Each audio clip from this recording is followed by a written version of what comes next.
మీరు బట్టతలతో బాధపడుతున్నారా? కేవలం ఒక్క రోజులో శాశ్వత పరిష్కారం. ఉచిత కన్సల్టేషన్ కోసం కాల్ చేయండి. తెలంగాణలో మొత్తం రాజకీయం మొత్తం బీసీ రిజర్వేషన్ వైపే నడుస్తూ ఉంది. దానిలో భాగంగా ఎవరికి వారు అటు బీసీ ధర్నాలని చెప్పేసి ఇటు కాంగ్రెస్ వాళ్ళు ఢిల్లీకి పోయి అక్కడ జంతర్ మంతర్ వేదికగా ధర్నా చేసిన పరిస్థితి కనబడతా ఉంది. అదేవిధంగా బీజేపీ వాళ్ళు కూడా వ్యతిరేకంగా ఖండిస్తూ ఉన్న పరిస్థితి కనబడతా ఉంది. బీఆర్ఎస్ కూడా బీసీలపై సభ పెడతాము, అటు కరీంనగర్ వేదికగా మరి ఆగస్టు మొదటి వారమే సభ పెడతామని చెప్పడం అయితే జరిగింది. కొన్ని కారణాల వల్ల ఇక మొదటి వారం పెట్టలేకపోతా ఉన్నాం, ఈ నెల 14వ తారీఖు పెడతామని చెప్పడం అయితే జరిగింది. మరి ఆ 14వ తారీఖు కూడా పెడుతుర్రా అని అంటే 14వ తారీఖు కూడా పెట్టడానికి వీలైతే లేదు, మరోసారి వాయిదా అయితే పడడం అయితే జరిగింది. మరి 2 సార్లు వాయిదేయడం వెనుక కారణాలు ఏంటి? ఇప్పటికే మొదటిసారి కొన్ని అనివార్య కారణాల వల్ల వాయిదేస్తూ ఉన్నామని బీఆర్ఎస్ చెప్పినప్పటికీ రెండోసారి మాత్రము ఇటు వాతావరణం ద్వారా మేము వాయిదేస్తామని వాళ్ళు చెప్తా ఉన్న పరిస్థితి కనబడతా ఉంది. లేదు బీసీ రిజర్వేషన్ కాడ కాంగ్రెస్ కొట్లాడుతూ ఉంది, ఇక్కడ బీఆర్ఎస్ విఫలమవుతా ఉంది. మరి వీళ్ళు సభ పెట్టినా కానీ మరోసారి విఫలమవుతారు కాబట్టి ఆ సభ పెట్టి విఫలమయ్యే కంటే సభ పెట్టకుండా విఫలమయ్యేది బెటర్ కదా అన్నట్టుగా ఇటు కాంగ్రెస్ వాళ్ళు చెప్తున్న పరిస్థితి కనబడతా ఉంది. ఏది ఏమైనా కానీ ఇటు బీఆర్ఎస్ వాళ్ళు బీసీ పైన రిజర్వేషన్ పైన కొంత మౌనంగా ఉంటున్న పరిస్థితి కనబడతా ఉంది. ఎందుకంటే ప్రతిపక్ష నేతగా ఉన్న కేసీఆర్ ఫామ్ హౌస్లో ఉండి ఇంతవరకు కూడా బీసీ రిజర్వేషన్ పైన ఒక్క ప్రెస్ నోట్ కానీ లేకుంటే ఒక వీడియో కానీ బయటికి రాని పరిస్థితి కనబడతా ఉంది.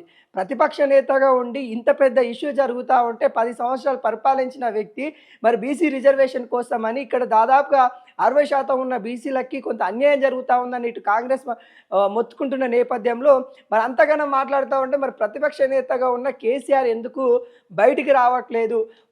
ఒక విషయంలో ఆర్డినెన్స్ తీసుకొచ్చినప్పుడు కాంగ్రెస్ తీసుకొచ్చిన ఆర్డినెన్స్లో తప్పులు ఉన్నాయి, తడకలు ఉన్నాయి అన్నట్టుగా ఒక లీక్ ఇచ్చిన పరిస్థితి కనబడతా ఉంది. కేసీఆర్ ఇట్లా అంటుందని కూడా బీఆర్ఎస్ నేతలు చెప్పిన పరిస్థితి కనబడుతుంది. స్వయంగా కేసీఆర్ ఎక్కడ కూడా చెప్పని పరిస్థితి కనబడతా ఉంది. దాన్ని కల్వకుంట్ల కవిత కూడా ఖండించింది. ఏదైతే బీఆర్ఎస్ పార్టీ చెప్తా ఉన్న ఆర్డినెన్స్లో తప్పులు ఉందనని వాళ్ళ సొంత పార్టీ అయిన కల్వకుంట్ల కవిత సొంత పార్టీ అనుకోవచ్చు, సొంత కుటుంబ సభ్యురాలను కూడా అనుకోవచ్చు, వాళ్ళు కూడా ఖండించిన నేపం కనబడతా ఉంది. ఇంత వ్యతిరేకత తెలంగాణ ప్రజల నుండి వస్తూ ఉంటే మరి బీఆర్ఎస్ నేతలు ఏం చేస్తూ ఉన్నారు? బీసీ రిజర్వేషన్పై మాట్లాడడంలో కొంత విఫలమవుతా ఉన్నారు. ఆ విఫలాలు కారణంగానే ఇప్పుడు సభ పెట్టినా కూడా మరోసారి విఫలమవుతాము, మరి సభ పెట్టకుండానే కొంత వాయిదేసుకొని వెళ్ళి మరి సభ పెడతాము అన్న ఆలోచనలో ఉన్న నెపమైతే కనబడతా ఉంది. ఆ సభ ఎందుకు ఉంటుందంటే ఇక కాంగ్రెస్ పార్టీ అక్కడ ఏదైతే ఢిల్లీ నుండి ఏదైతే 42% రిజర్వేషన్ తేవడంలో కొంత విఫలమవుతా ఉందా, లేకుంటే కొంత వాళ్ళు పార్టీ పరంగా ఇస్తూ ఉన్న నెపం కనబడతా ఉంది. కాకుంటే బీఆర్ఎస్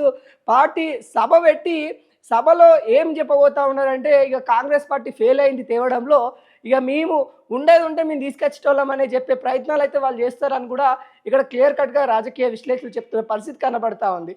అంటే కాంగ్రెస్ పార్టీని ఫెయిల్యూర్ని ఒక సభ పెట్టి అక్కడ చెప్పే ప్రయత్నం చేసే పరిస్థితి కనబడతా ఉంది. ఒక బీసీల గురించి అయితే కాదన్నట్టు కూడా రాజకీయ విశ్లేషకులు అయితే చెప్తా ఉన్నారు. అంటే బీసీల నెపంతో కాంగ్రెస్ పార్టీ ఫెయిల్యూర్ని ఎత్తుచూపే పరిస్థితులు కనబడతా ఉన్నాయి. ఇప్పటికిప్పటికీ సభ పెడితే కాంగ్రెస్ పార్టీని కొంత అనడంలో మరి వాళ్ళు అనలేరు. ఎందుకంటే ఇప్పటికి కూడా వాళ్ళు స్థానిక ఎన్నికలలో 42% పార్టీ పరంగా ఇస్తాము, అన్ని పార్టీలు కూడా సంసిద్ధంగా అన్నట్టు కూడా ఇటు కాంగ్రెస్ చెప్తున్న పరిస్థితి కనబడుతుంది. వాటికి బీఆర్ఎస్ కూడా ఇప్పటికి కూడా సైలెంట్గా ఉంది. స్థానిక ఎన్నికలు కూడా రాబోతూ ఉన్నాయి. వీళ్ళ ప్రణాళిక అయితే కాంగ్రెస్ పార్టీ వాళ్ళు అయితే క్లియర్ కట్గా ఒక ప్రణాళికతో వెళ్తూ ఉన్నారు. స్థానిక ఎన్నికల్లో పార్టీ పరంగా 42% రిజర్వేషన్లు ఇస్తామని ఇటు క్లియర్ కట్గా కాంగ్రెస్ పార్టీ ఉన్న పరిస్థితి కనబడతా ఉంది. ఇటు బీఆర్ఎస్ కావచ్చు, ఇటు బీజేపీ కావచ్చు, 2 పార్టీలు కూడా ఇంకా బీసీల పైన ఎటువంటి అంటే రిజర్వేషన్లు స్థానిక ఎన్నికల్లో ఎటువంటి రిజర్వేషన్ ఇస్తామనేది కూడా వీళ్ళు ఇంకా చెప్పని పరిస్థితి కనబడతా ఉంది. మొత్తానికి మరి బీసీల పైన ఈ 2 పార్టీలు కొంత మౌనంగా ఉంటున్న పరిస్థితి కనబడతా ఉంది. దానిలో భాగంగానే సభ కూడా వాయిదేసుకున్న పరిస్థితి కనబడతా ఉంది.